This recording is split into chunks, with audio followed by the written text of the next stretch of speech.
What's going on, guys? Mr. Mom bringing it at you on a Friday. Got a bunch of wood, guys, and I brought out a couple boxes actually. I got some right here. Got a bunch of wood right here too in this box.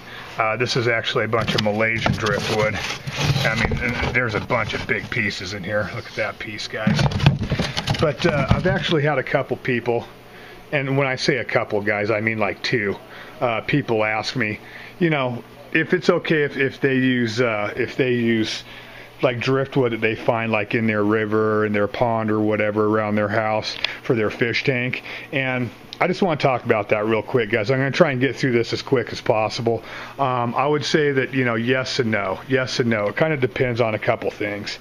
One, a couple things that I personally would never do, because I live in Colorado and there's tons of, you know, rivers around my house. I fish all the time. I'm walking in the mountains, all that stuff.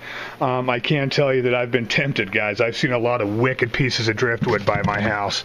But one thing that I always think about, for one, you know, I'm not like a tree master, so if I don't know exactly what kind of wood it is, I'm not going to put it in my fish tank, period. So I always take that into consideration. If it's a hardwood, you know, if you wanted to bad enough, you could probably make it work if it was some sort of hardwood.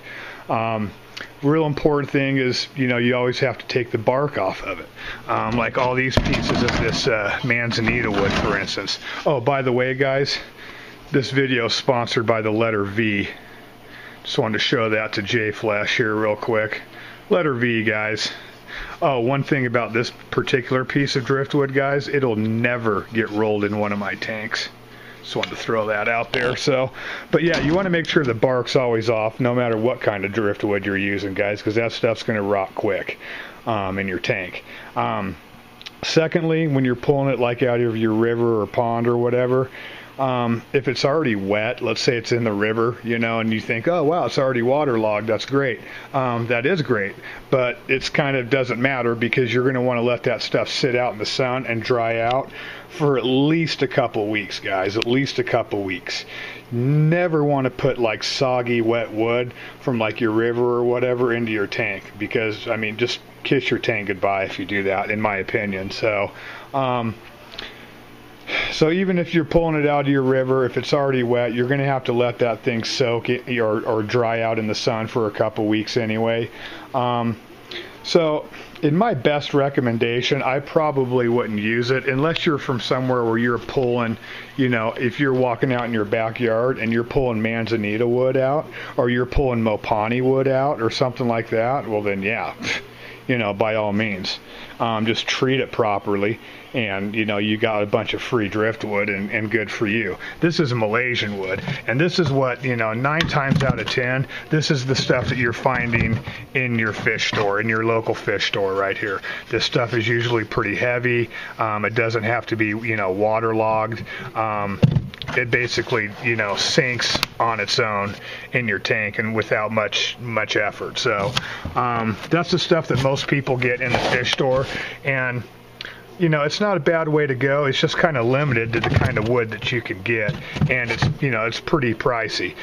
This stuff, on the other hand, is the manzanita wood, which is a lot lighter, but you can get like the branch pieces and all the weird curly pieces and, you know, all the weird stuff. I've got a bunch of this stuff soaking right now. I'm going to use a little bit of it, but yeah, the letter V ain't getting rolled, I can tell you that. And you can see kind of the transition. I'm rescaping here. Looks like garbage right now, guys. We're going to do something. I shouldn't even be showing it. I do want to talk about the auction real quick, guys. The next auction that we're going to have roll out. If anybody's got any good plants, let us know, guys. Let us know what you got. We're open for somebody. If not, hey, if nobody wants to sell any plants, that's fine. Me and J Flesh got plenty, guys. So we're going to be letting you know within the next week or two, 10 days or so, we're going to be rolling that out, guys. So, you know, be on the lookout for that. We got some good stuff, guys. I got a bunch of good plants. I can't even show you all the plants yet because, you know, the light's not even on, but we got some good stuff for you guys. Reef tanks rocking out. There's your lesson on driftwood, guys. or let's just call it, in my opinion. So there it is, people. If you got any questions on what I would do with driftwood, I've got a bunch of it, guys. Should put this stuff in the auction, really, but yeah, there it is. J Flesh Tanks, Mr. Mom Tanks. Thanks to all the new subscribers, guys. We're going to keep these videos rolling. Peace.